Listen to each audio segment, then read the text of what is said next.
Je viens de sortir d'un coaching et ce qu'on a retenu, c'est qu'il faut choisir ses émotions. Oui, on n'a jamais entendu ça de toute notre vie, ni à l'école, ni ailleurs, mais on a le droit de choisir ses émotions.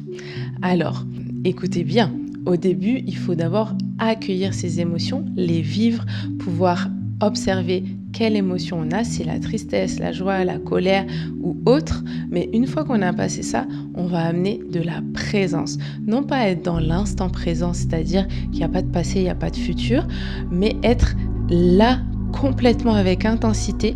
Même si on pense au passé, on est là, ici, à être dans son corps, dans son émotion choisie, indépendamment des situations extérieures. C'est très très subtil, mais c'est faisable parce qu'on peut être dans l'instant présent et être complètement coupé de soi, tendu et au final pas vraiment là.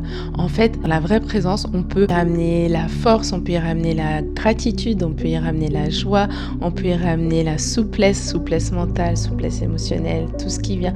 On peut y ramener la clarté, l'impact, la douceur, la puissance. On peut ramener plein d'émotions dont on a besoin et que l'on peut ressentir et qu'on a le droit de ressentir. Et en fait, c'est pas un état que l'on va faire émerger de l'extérieur, c'est plutôt un état qui va émerger naturellement de l'intérieur. Donc il y a 3 étapes.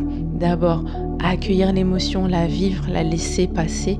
Ensuite, permettre cet état de présence, amener cet état de présence, cette qualité.